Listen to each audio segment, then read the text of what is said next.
What's going on, everybody? Welcome to the channel today. Russell here, aka Medic Magic. Wow, it worked on the first try. Today I want to talk about why I chose the S2000 over the BRZ FRS combo and a couple other things. So, all right, here we go. So I would just like to say thank you and congratulations to Taylor P for winning the competition the other day. He guessed the closest how many miles are on the S2K. So he is getting a large Swanky Mods t-shirt, taking this to the post office real quick. So I'm gonna get that shipped out. And yeah, let's go for a little cruise. So like I was saying, one thing I want to kind of talk about is why I chose the S2K, what my plans for the S2K are, and why I was considering a BRZ FRS, but I really want to tell you guys why I chose this. I don't know if you guys know or not, or I haven't really talked about it too much. I actually used to own a 2013 FRS. I had bought that right when I turned 21. I bought that, got a really good deal on it. It was used, it wasn't new. I think I was actually the third owner of it. One owner had 1,000 miles on it, drove 1,000 miles. Wow, that was a really big bet. Second owner put the rest of the miles on it, and I bought it with about 20,000 miles on it. And I had that car for about a year. And we did like various mods to it. We did, probably the coolest thing was the Borla unequal length headers. And we did a tune where we were able to go up to stage 2 and 2 with the headers. It was a 6-speed, and that car was just amazing. It was funny because I bought it right before winter, just kind of like I did with this. But back then, that was my only car, my main car. So it was taking a little bit of a risk. I'd never driven a straight rear-wheel drive car in the winter, and I threw a set of snow tires on it and actually did surprisingly well.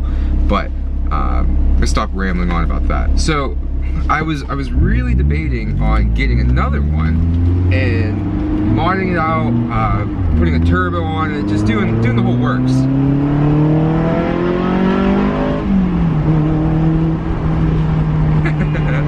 I had been looking around trying to find one, and the prices are alright. You can get one with high mileage, 80,000 miles for maybe about 13 grand, something like that. One's like, I saw a couple with about 30,000, about like 50,000 miles for right around like 15 or 16.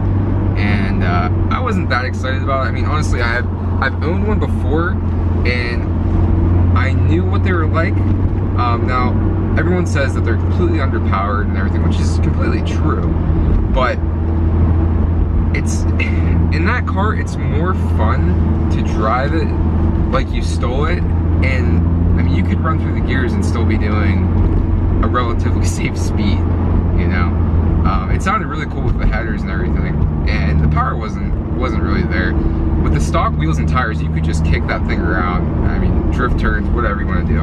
I had put on a staggered set of 18-inch wheels that were, I think they were 18 by 9s in the back and 18 by 8.5 in the front. And as soon as I put those on, it stopped sliding, which kind of sucked. It kind of took away the fun of it. And but let me tell you why I chose this over an FRS BRZ, which honestly, I could have gotten a car 10 years newer technology, whatever you want to call it. But so immediately as you get into this thing, this is a straight sports car. I mean, the FRS it kind of teeters that line, I think, of being a completely like bare bones sports car, hardcore parkour sports car. This thing is just, it feels so much more race oriented, and just the cockpit feel you get in this thing. It's so much tighter and smaller than an FRS or BRZ, and it feels a lot more responsive. I mean, that car was super responsive. I mean, it's trying to compare like two things that are so close to each other that it's pretty hard. honestly, probably one of the biggest things was the convertible. I really, really like the convertible, and I just like the looks of these things. I mean, you don't see S2000s everywhere. I mean, you don't see FRSs and BRZs everywhere either. But this is a little bit more of a rare car. Something that's going to hold its value a little bit better. I think that was one of the other big things. I mean, unfortunately, scions don't hold their value worth crap. So I didn't want to get into a bad situation like that. What is this guy doing? I didn't want to get into a bad situation where you're going to pay so much for the car, and then as soon as you take it off the lot, it depreciates how much, you know? So that was one big thing. Another thing was the motor that's in this car versus the motor that's in the FRS BRZ. This thing just seems a lot more exciting. And now, these things are rated for 240 horsepower to the crank. I think it's like 160 foot-pounds of torque.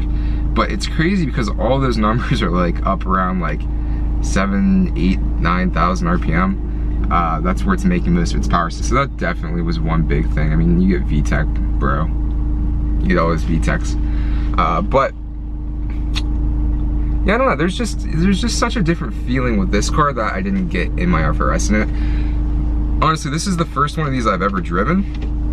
And as soon as I got into it, I just knew that this was it. I wasn't gonna look for one of those. And surprisingly, I was looking at a Porsche Boxster too. I did not end up driving it, but yeah, that thing was a little bit too soft for me. But anyways, so yeah, let me just recap real quick. I'm starting to ramble. The looks, the feel of the car, the driving experience, like the whole experience, just everything's so much tighter in here. Everything, the dash is just so driver oriented. It just makes you feel like you're in a cockpit, you know.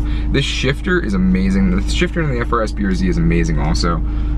But it feels like there's just a lot more quality from Honda back in 2003. I mean, I had a 2004 Honda Civic the EM2s, the EX, like the top of the line version, and the quality is just there with Hondas. I mean, you can fight Hondas and call me a Honda fanboy, or do whatever you want, but it is what it is, and Honda's got the quality, and Honda has the reliability.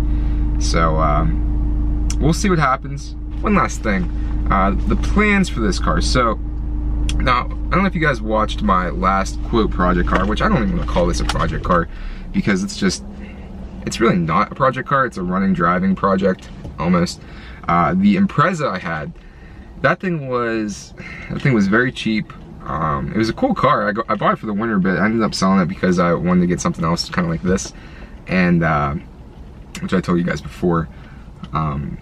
But we did so much cheap stuff on that, like eBay coilovers, the eBay tint, the wheels and tires were like shot, they're bald. Just stuff that, like, I mean, not saying I didn't care about the car, but I mean, you spend less money on it and you don't care as much.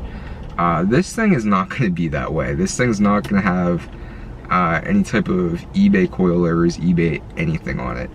It's going to be, this is going to be a quality car that is going to be my car that I want to feel like I'm known for. People are going to go, yeah, I saw that white S2000 that's built, that's Russell's car. But yeah, so I'm thinking more track day oriented than anything. Anyways, thank you guys for watching. Give me a thumbs up, thumbs down. Let me know what you think. Let me know what you want to see. Again, Taylor P. I'm at the post office right now. Shirt's going out. Maybe I'll do another giveaway here soon. Stuff's been going pretty good on the website. The swanky shift knobs are almost coming to an end, so if you guys want a Mark 7 GTI shift knob, pre-order stops on November 12th, and then we'll be fulfilling all those orders right after that. And I'm getting all fogged up and people are looking at me like, what's this guy doing talking to himself in his car? So on that note, I will see you guys later. Have a good day, and make sure to subscribe for more content to come. And yeah, peace. This is Dave's first time in the S2K. But it's just like crazy. It's like, you think like, oh, I'll just shift there. Yeah. You got so much more to go.